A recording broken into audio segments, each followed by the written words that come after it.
దేశంలో corona virus కేసులు మళ్లీ స్వల్పంగా పుంజుకోవడం ఆందోళన కలిగిస్తోంది.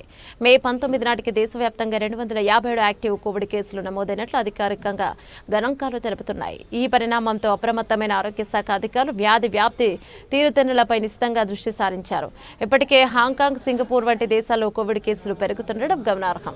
ప్రస్తుతం మన దేశంలో కేరళ, మహారాష్ట్ర, తమిళనాడు రాష్ట్రాల్లో కోవిడ్ కేసులు ఎక్కువగా వెలుగు చూస్తున్నాయి. అయితే హాంకాంగ్, సింగపూర్లలో కోవిడ్ విజృంభణకు LF7NB18 అనే కరోనా వేరియంట్లు కారణమని నిపుణులు తెచ్చారు. ఈ రెండు వేరియంట్లు కూడా JN1 అనే మరో కొత్త వేరియంట్ నుంచి ఉద్భవించినవే కావడం గమనార్హం.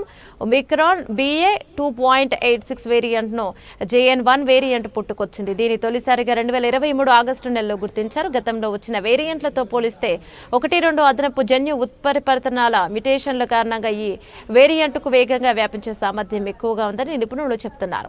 దీనివల్ల ఇది శరీరంలోని రోగనిరోధక శక్తిని సులభంగా ఛేదించే ఇన్ఫెక్షన్ కలుగజేస్తుంది.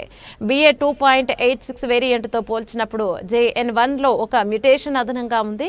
ఈ మార్పు వేరియంట్లోని స్పైక్ ప్రోటీన్లలో స్వల్ప మార్పులకు కారణమవుతుంది. ఫలితంగా ఇది రోగనిరోధక శక్తి కంచెను దాటుకుని ఇన్స్పెక్ట్ చేయగలుగుతోంది అని యెల్ యూనివర్సిటీ పరిశోధకులు వివరించారు. JN1 వేరియంట్ సోకిన వారిలో సాధారణంగా పొడి దగ్గు, రుచి కోల్పోవడం, తలనొప్పి, ముక్కు దిబ్బడ, తీవ్రమైన అలసట, జ్వరం వంటి లక్షణాలు కనిపిస్తాయి. అంతేకాకుండా ఈ వేరియంట్ బారిన పడిన కొందరిలో డయేరియా విరేచనాలు కూడా ఎక్కువ కనిపిస్తోంది.